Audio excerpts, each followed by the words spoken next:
નમસ્તે વિદ્યાર્થીઓ, ધોરણ 8 ગુજરાતી માધ્યમ સામાજિક વિજ્ઞાન પાઠ 8 લોકશાહી દેશમાં સાંસદની ભૂમિકામાં હું અશ્વિન મહેતા આપના આજના વિડિયો લેક્ચરમાં હાર્દિક સ્વાગત કરું છું.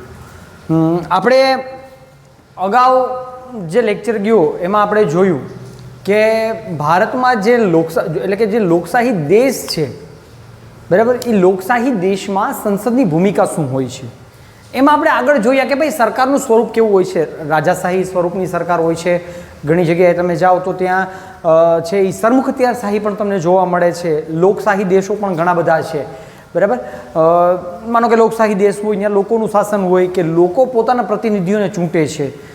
ત્યારબાદ રાજાશાહી હોય તો રાજાશાહીમાં રાજા અથવા તો રાણી જે હોય છે એ રાજા અથવા તો રાણીના જ જે નિર્ણયો છે એ બધી જ લેવાની સત્તા એની પાસે હોય છે. હા, એક આખું મંત્રીમંડળ હોય છે, એને જે નિર્ણયો લેવામાં મદદરૂપ થવા માટે એક આખું મંત્રીમંડળ એને હોય છે, પણ નિર્ણય લેવાની સત્તા છે એ તો રાજા રાણી પાસે જ હોય છે. એવી રીતે સરમુખત્યારશાહી છે, જેમ કે એડોલ્ફ હિટલર. તો હિટલર એક સરમુખત્યાર હતો. જેમ તમે અત્યારે જોઈ શકો ઉત્તર કોરિયામાં કિમ ઉન જોંગ, તો કિમ ઉન જોંગ જે છે એ પણ એક સરમુખત્યારશાહી છે, ડિક્ટેટર તરીકે ઓળખાય, તાનાશાહ, બરાબર. એક જ વ્યક્તિની સત્તા ચાલતી હોય. પછી સરકારના સ્વરૂપ વિશે આપણે વાત કરી ગયા. સરકાર જે છે એ સરકારમાં આપણે લોકશાહી સરકારની વાત કરી હતી. લોકશાહી સરકારના સ્વરૂપ બે પ્રકારના હોય છે. એમાંનું એક લોકશાહી હોય છે એ પ્રમુખનિષ્ઠ લોકશાહી, એટલે કે અધ્યક્ષાત્મક લોકશાહી કહેવાય છે, અને બીજી છે સંસદીય લોકશાહી જે આપણા દેશમાં છે, બરાબર. ત્યારબાદ આપણે એની વાત કરી હતી કે આપણે સંસદીય પદ્ધતિની જે સંઘીય સરકાર છે એ સંઘીય સરકારની આપણે વાત કરી ગયા આગળ. લોકશાહી એટલે ઇંગ્લિશમાં ડેમોક્રેસી કહેવાય છે, લોકો માટેનું શાસન, લોકોથી લોકો વડે અને લોકો માટે ચાલતું શાસન. સંસદની રચના કેવી રીતે થાય છે? રાજ્યસભા ઉપલું ગૃહ છે, લોકસભા નીચલું ગૃહ છે. લોકસભામાં કુલ 545 બેઠકો છે, જ્યારે રાજ્યસભામાં 250 બેઠકો છે. સંસદના કાર્યો શું હોય છે? તો કે ભાઈ સંસદના કાર્યો છે એ સંસદ શું કરે છે કે સરકાર ઉપર જુદી જુદી રીતે નિયંત્રણ રાખવાનું કામ કરે છે. સરકાર છે એ જૂના પુરાણા કાયદાઓમાં ફેરફાર કરે છે, અથવા તો એ કાયદાઓને છે એ રદ કરી દે છે અને નવા કાયદાઓ બનાવવાનું કામ છે એ સરકાર કરે છે. ત્યારબાદ લોકસભાની રચના કેવી રીતે થઈ છે, એટલે કે જે નીચલું ગૃહ છે એ નીચલા ગૃહની કેવી રીતે રચના થઈ છે એના વિશેની વાત આપણે છે એ કરી ગયા. આજનો જે આપણો મુદ્દો છે એ છે કેવી રીતે બને છે શાસક પક્ષ. આપણો જે આજનો મુદ્દો છે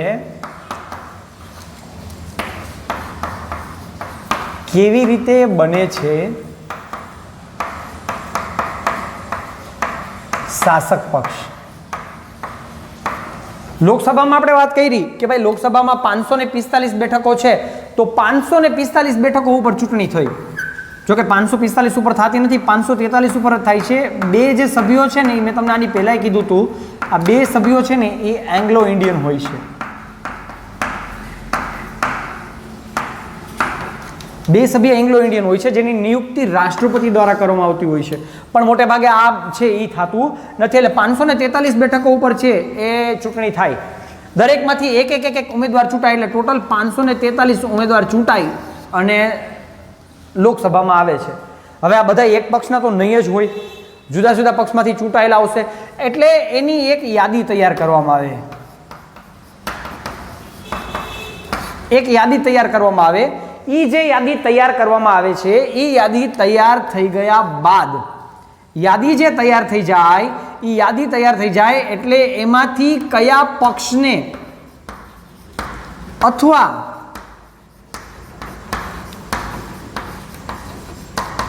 પક્ષના જોડાણને, કયા પક્ષને અથવા પક્ષના જોડાણને શું સમજાવું હમણાં, એ પક્ષને અથવા પક્ષના જોડાણને બહુમતી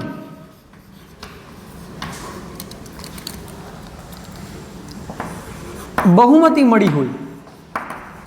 શું મળ્યું હોય? બહુમતી મળી હોય એ પક્ષની સરકાર બને છે, બરાબર. એ પક્ષની સરકાર બને છે. હવે શું થાય તો કે બહુમતી મળી ગઈ. માની લો કે અત્યારે પક્ષનું જોડાણ એટલે શું? માનો કે ભાજપ, અને ભાજપ સાથે જે સાથી પક્ષો જોડાયેલા હોય ને એને એનડીએ કહેવાય છે, અને યુપીએ જે કોંગ્રેસ સાથે હોય છે યુપીએ કહેવાય. એટલે પક્ષની સાથે બીજા પક્ષ હોય, માનો કે ભાજપ છે તો ભાજપની સાથે અકાલી દળ છે, પછી શિવસેના છે, બરાબર. એવા પક્ષ જે ભાજપની સાથે જોડાયેલા હોય અને એના જે જુદા જુદા સાંસદો ચૂંટાય અને એને 543માંથી 272 સીટ આ બહુમતી માટે હોય છે. સરકાર કોઈને બનાવવી હોય તો 272 ઉમેદવારો એના જીતવા જોઈએ એટલે બહુમતી થાય.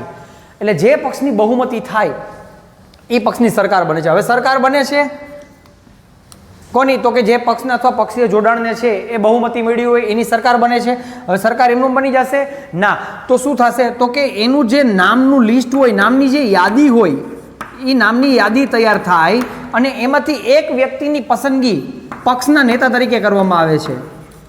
જે ચૂંટાયેલા બધા ઉમેદવારો છે એમાંથી એક વ્યક્તિની ઉમેદવારી જે પક્ષના નેતા તરીકે એની શું કરવામાં આવે છે? પસંદગી કરવામાં આવે છે. એટલે એ વ્યક્તિની પસંદગી કરે છે અને એ વ્યક્તિના નામની બહુમતી પસાર કરે છે. જે પક્ષની સરકાર એટલે કે જે પક્ષને બહુમતી મળી છે એ જ પક્ષના લોકો, માનો કે ભાજપને બહુમતી મળી છે તો ભાજપવાળા બધા પક્ષના નેતા તરીકે, માનો કે અત્યારે નરેન્દ્રભાઈ મોદી છે તો નરેન્દ્રભાઈ મોદીના નામનો મત આપે. બરાબર? એટલે મત આપે ઇન ધ સેન્સ કે ભાઈ અમારા નેતા, પક્ષના નેતા આ છે, એને સર્વાનું મતે અમે પસાર કરીએ છીએ. પછી એનું એ લખાય અને નીચે એક કાગળ હોય, એમાં બધા જ ચૂંટાયેલા જે હોય એટલે કે જે એક પક્ષના જે ચૂંટાયેલા બધા હોય છે એ લોકો નીચે સહી કરી અને એ સહી કરેલો કાગળ જે છે એ કાગળ રાષ્ટ્રપતિને આપે છે. બરાબર? અને રાષ્ટ્રપતિ છે એ પક્ષના નેતાને સરકાર બનાવવા માટે આમંત્રણ આપે છે.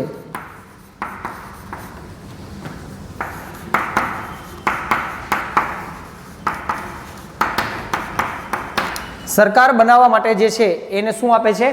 આમંત્રણ આપે છે. એટલે સરકાર રચવા માટે આમંત્રણ આપે છે રાષ્ટ્રપતિ જે પક્ષના નેતા તરીકે પસંદગી પામ્યા છે એ વ્યક્તિને. અને પછી એ જે વ્યક્તિ છે જે પક્ષના નેતા તરીકે પસંદગી પામ્યા છે એ વ્યક્તિને રાષ્ટ્રપતિ જે છે, રાષ્ટ્રપતિ વડાપ્રધાન તરીકેની શપથ લેવડાવશે.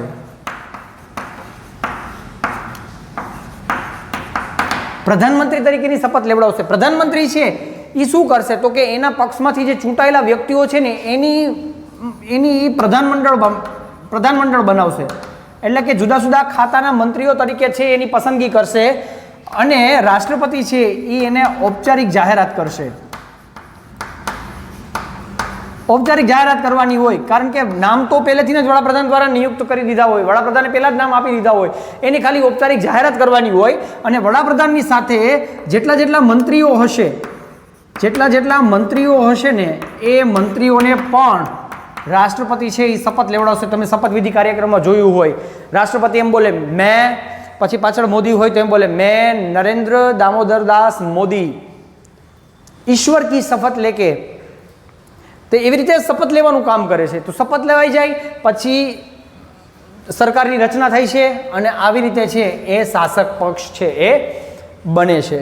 એટલે ચૂંટણી થાય, અલગ અલગ નામ તરવાઈ જાય, પછી કયા પક્ષને અથવા પક્ષના જોડાણને બહુમતી મળી છે, જે પક્ષને બહુમતી મળી હશે એમાંથી એક વ્યક્તિની પસંદગી જે છે એ પસંદગી કરશે પક્ષના નેતા તરીકે. પછી સહી કરેલો કાગળ રાષ્ટ્રપતિને આપશે. બહુમતી પુરવાર કરવાનો હોય છે એને કહેવાય. તો બહુમતી પુરવાર કરશે. પછી પ્રધાનમંત્રી માટેની શપથ લેવડાવવાનું કામ રાષ્ટ્રપતિ કરશે. રાષ્ટ્રપતિ વ્યક્તિને આમંત્રણ આપશે સરકાર રચવા માટે. સરકાર રચશે. પ્રધાનમંત્રીને અને વડાપ્રધાનને છે એ રાષ્ટ્રપતિ છે એ શપથ લેવડાવશે. બરાબર? વડાપ્રધાન કયો કે પ્રધાનમંત્રી કયો બે એક જ થાય. અને પછી એમાં મંત્રીઓ હશે તો મંત્રીઓની ઔપચારિક જાહેરાત છે એ રાષ્ટ્રપ્રમુખ કહેતા રાષ્ટ્રપતિ કરશે અને એના મંત્રી મંડળ જે હશે એને શપથ લેવડાવશે. એટલે આવી રીતે વડાપ્રધાન અને એના મંત્રીમંડળોને શપથ લેવડાવે અને આવી રીતે લોકસભાના શાસક પક્ષની છે એ રચના થાય છે. બરાબર? હવે શાસક પક્ષ થઈ ગયો, લોકસભા બની ગઈ, સંસદે આવી ગયું, તો હવે બાકી શું રહ્યું? તો હવે જે બાકી છે એ છે સંસદનું ઉપલું ગૃહ, રાજ્યસભા.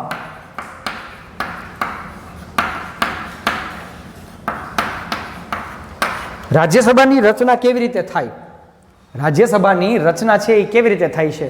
તો જેમ આપણે આગળ પણ જોઈ ગયા કે રાજ્યસભામાં કુલ 250 સભ્યો છે. આપણે ટોટલ બધા જ રાજ્યના થાય, જેમાં ગુજરાતને 11 બેઠકો મળી છે. બરાબર? ગુજરાતને જે છે એ કેટલી બેઠકો મળી છે? તો કે ગુજરાતને ટોટલ 11 બેઠકો છે એ મળેલી છે. હવે રાજ્યસભા પહેલાં તો કેવા એમાં કયા ઉમેદવાર હોય છે, કોણ હોય છે? તો જુદા જુદા રાજ્યમાંથી છે એ રાજ્યનું પ્રતિનિધિત્વ ધરાવતા ઉમેદવારોની પસંદગી કરવામાં આવે છે અને એની વચ્ચે ચૂંટણી થાય છે. ન્યાય બે પક્ષ હોય છે, પણ એની ચૂંટણી આપણે નથી કરતા. એની ચૂંટણી આપણે પ્રત્યક્ષ રીતે છે એ પ્રત્યક્ષ રીતે આપણે એની ચૂંટણી નથી કરતા, પણ એની ચૂંટણી કોણ કરે છે? તો કે એની ચૂંટણી જુદા જુદા રાજ્યોની વિધાનસભામાં ચૂંટાયેલા જે ધારાસભ્યો છે, વિધાનસભાના સદસ્યો છે, એ મળી અને પ્રમાણિત કરેલી સંખ્યાઓ મત આપી અને એમાંથી એને ચૂંટીને મોકલે છે. બરાબર. એવી રીતે ટોટલ જુદી જુદી જે ટોટલ 250 સભ્ય છે એ 250 સભ્યમાં 238 સભ્યોની છે એ ચૂંટણી થાય છે, જે જુદા જુદા રાજ્યમાંથી ચૂંટણી થાય છે. અને 12 જે સભ્યો છે આ સભ્યોની પસંદગી કોણ કરે છે? તો કે રાષ્ટ્રપતિ કરે છે. આ સભ્યોની પસંદગી છે એ રાષ્ટ્રપતિ કરે છે, જે જુદા જુદા ક્ષેત્રના હોય છે. કયા કયા ક્ષેત્રમાં હોય છે? તો કે માનો કે જ્ઞાન, વિજ્ઞાન, વિજ્ઞાનના ક્ષેત્રના હોય, કલા, અભિનય, રમતગમત, આવા જુદા જુદા ક્ષેત્રોના જે પારંગત હોય છે આવા લોકોની 12 સભ્યો આવા જેની સીધી પસંદગી રાષ્ટ્રપતિ કરે છે કે આ લોકો પોતાના જ્ઞાનનો ઉપયોગ ત્યાં કરે. પોતાનો જ્ઞાન જે છે, પોતાની પાસે જે બુદ્ધિ છે એ બુદ્ધિ દ્વારા આ લોકો જે છે એ કંઈક દેશનું આગળ લઈ જવામાં કંઈક કામગીરીમાં હાથ પોતાનો આપે. બરાબર. એટલા માટે 12 સભ્યોની સીધી પસંદગી થાય, એની ચૂંટણી નથી થતી, જ્યારે 238ની જે છે એ ચૂંટણી થાય છે. લોકસભાની મેં તમને વાત કરી હતી કે લોકસભાની મુદત 5 વર્ષની હોય છે. રાજ્યસભાની મુદત જે છે ને એની મુદત 6 વર્ષની હોય છે. 6 વર્ષની શું હોય છે? મુદત હોય છે. 6 વર્ષની મુદત હોય છે. પણ અહીંયા એક ચેન્જીસ છે. લોકસભા જે છે એ લોકસભાનું 5 વર્ષે સંપૂર્ણ વિસર્જન થઈ જાય છે.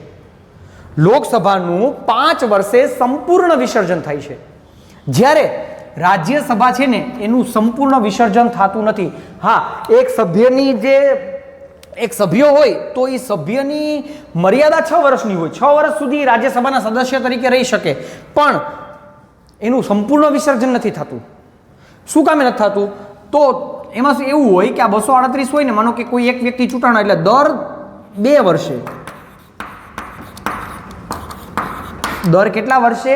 દર 2 વર્ષે 1/3, એટલે કે એમ કહેવાય કે ત્રીજા ભાગના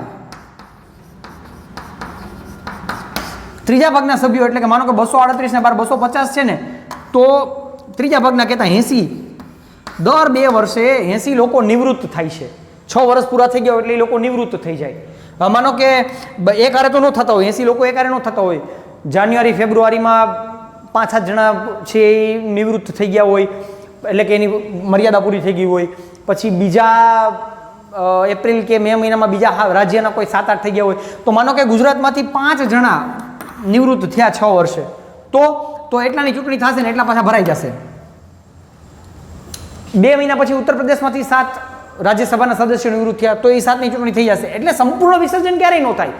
2 વર્ષના ગાળે તન જે કહેવાય ત્રીજા ભાગના જે કહેવાય એ નિવૃત્ત થતા જાય, વળી પાછી એટલાની ચૂંટણી છે એ થતી જતી હોય.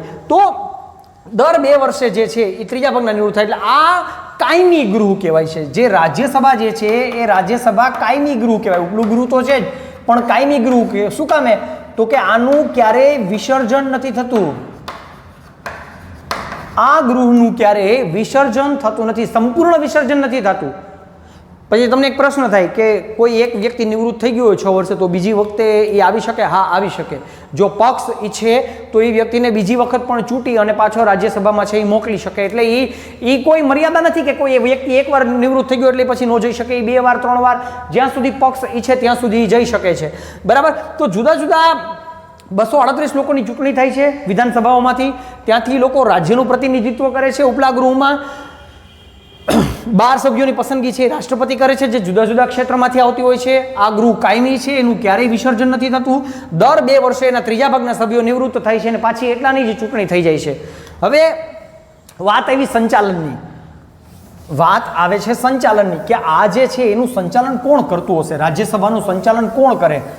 તો ઉપરાષ્ટ્રપતિ.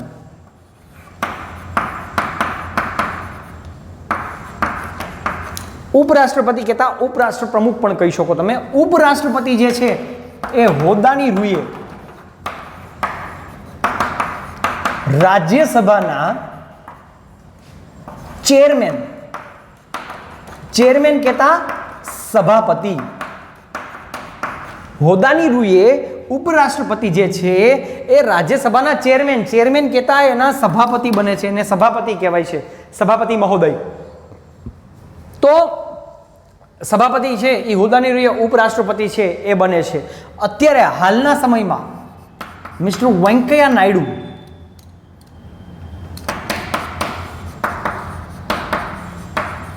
ભારતના ઉપરાષ્ટ્રપતિ છે અને રાજ્યસભાના ચેરમેન છે, એટલે કે સભાપતિ છે. જે બેઠકને છે એ બેઠકનું સંબોધન કરતા હોય, બેઠકને સંચાલન કરતા હોય છે. કોઈ રાજ્યસભાના કોઈ સાંસદને પ્રશ્ન પૂછવો હોય તો એ શું કરશે તો કે ત્યાંથી ઊભા થશે અને ઊભા થઈ અને રાજ્યસભાના જે ચેરમેન છે એની પરવાનગી લઈ અને પ્રશ્નો પૂછશે. બરાબર. માનનીય સભાપતિ મહોદયા અથવા મહોદયા કોને કહે તો કે ભાઈ કોઈ સ્ત્રી હોય તો એને મહોદયા કહેવાય, જ્યારે કોઈ પુરુષ હોય તો એને મહોદય તરીકે છે એ સંબોધન આપતા હોય છે. તો એની પરવાનગીથી પ્રશ્ન પૂછે છે. કોઈ એક વ્યક્તિ પ્રશ્ન જ્યારે કરે છે અથવા તો એક વ્યક્તિ જ્યારે કોઈ વસ્તુ સમજાવે છે ત્યારે બીજી કોઈ વ્યક્તિ જો સામે બોલે છે તો એને તરત જ બેસાડી દે, તમે બેસી જાઓ. તો આ રીતે સંચાલન કરવાનું કામ છે એ ઉપરાષ્ટ્રપતિ કરે છે અને ઉપરાષ્ટ્રપતિ જે છે એ હોદ્દાની રૂએ રાજ્યસભાના ચેરમેન બને છે. ભારતના પહેલા ઉપરાષ્ટ્રપતિ હતા ડોક્ટર સર્વપલ્લી રાધાકૃષ્ણન, જે પહેલા ચેરમેન હતા, એટલે કે પહેલા ઉપરાષ્ટ્રપતિ હતા. બરાબર. તો આવી રીતે આપણી રાજ્યસભાની છે એ રાજ્યસભાની રચના થઈ છે. બરાબર. હવે આપણો એક છેલ્લો મુદ્દો બાકી છે, તો આપણે છેલ્લા મુદ્દાની હવે છે એ ચર્ચા કરીશું. છેલ્લો મુદ્દો જે આપણો બાકી છે એ હવે આપણે જોવાનું છે લોકસભાની બેઠક છે.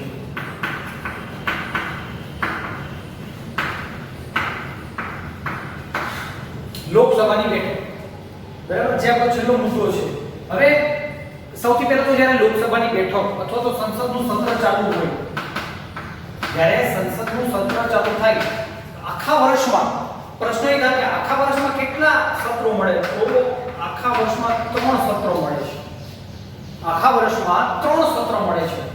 એ 3 સત્ર કયા કયા હોય છે તો કે એક હોય છે અંદાજપત્રનું સત્ર, અંદાજપત્ર સત્ર, ચોમાસુ સત્ર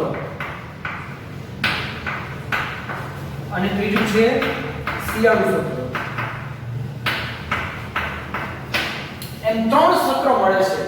બરાબર. અને સંસદનું જ્યારે સત્ર ચાલુ થાય છે ત્યારે જે શરૂઆતનો સમય હોય છે ને, આ શરૂઆતનો સમય પ્રશ્નોત્તરી માટે રાખવાનો હોય છે. શરૂઆતનો જે સમય છે એ પ્રશ્નોત્તરી માટેનો સમય છે. હવે પ્રશ્ન એ થાય કે ભાઈ પ્રશ્નોત્તરી માટેનો જે સમય છે તો પ્રશ્નોત્તરી માટેનો સમય શું કરે છે પ્રશ્નો તો કે જે લોકસભાના સદસ્યો હોય છે અથવા સંસદના સભ્યો હોય છે, જેને આપણે લોકસભાના જે સભ્યો હોય છે એ સભ્યો સરકાર કહેતા જે શાસક પક્ષ છે એ શાસક પક્ષને પ્રશ્નો પૂછશે અને પ્રશ્નો પૂછી અને પ્રજાને જે છે એ સરકારના કામથી વાકેફ કરશે. સરકારના કામથી શું કરશે? વાકેફ કરશે, જાણકાર બનાવશે. બરાબર. એ કામ કોણ કરે છે તો કે એ કામ કરવાનું જે કામ કરે છે એ કામ કરશે વિરોધ પક્ષ. આ જે છે એ વિરોધ પક્ષનું કામ છે. વિરોધ પક્ષ છે એ પ્રશ્નો પૂછે છે સરકારને અને સરકારને પ્રશ્ન પૂછીને સરકારના જે કામ છે એ સરકારના કામની થી બધાને વાકેફ કરે છે. એક તો કેવું હોય કે ભાઈ માનો કે કોઈ મંત્રી હોય તો મંત્રીએ કયા કામ કર્યા છે તો એ મંત્રી પોતે જ કહેતા હોય કે મેં આટલા કામ કર્યા. એક પ્રશ્ન દ્વારા પૂછતા હોય છે કે આના દ્વારા શું થશે તો કે જો વિરોધ પક્ષ હશે ને એ વિરોધ પક્ષ છે એ વિરોધ પક્ષ પ્રશ્નો પૂછશે સરકારને અને સરકારને જે પ્રશ્નો પૂછશે એનાથી સરકારની નબળાઈઓ જો કઈ હોય તો એ છતી થશે. એટલે એમ કહેવાય કે વિરોધ પક્ષ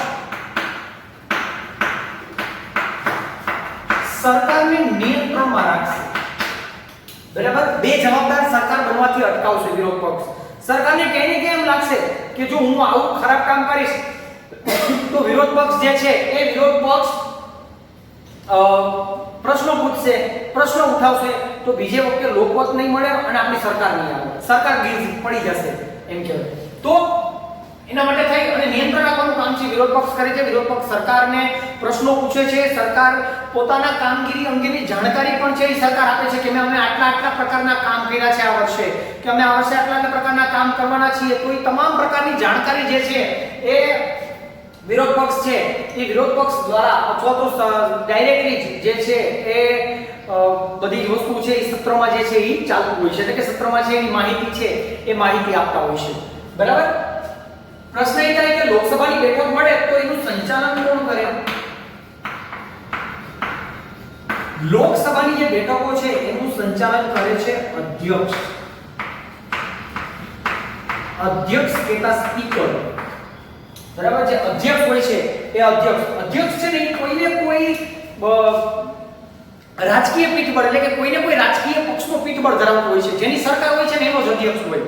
બરાબર. પણ એકવાર અધ્યક્ષ બની જાય છે ને પછી ન્યુટ્રલ થઈ જાય છે, તટસ્થ થઈ જાય છે, સ્વતંત્ર થઈ જાય છે. એને સ્વતંત્ર રીતે બેઠકોનું સંચાલન કરવાનું હોય છે. બરાબર. બેઠકોનું સંચાલન કરે તો કોઈ પણ વ્યક્તિ પ્રશ્ન પૂછે, જેમ આપણે હમણાં રાજ્યસભાની વાત કરીએ એમ કે ભાઈ અધ્યક્ષ મહોદય કોઈ પણ વ્યક્તિને પ્રશ્ન પૂછવો હોય તો એ અધ્યક્ષની પરવાનગી દ્વારા એ પ્રશ્ન છે એ પૂછશે. અધ્યક્ષ એને પરવાનગી આપશે તો પ્રશ્ન પૂછશે.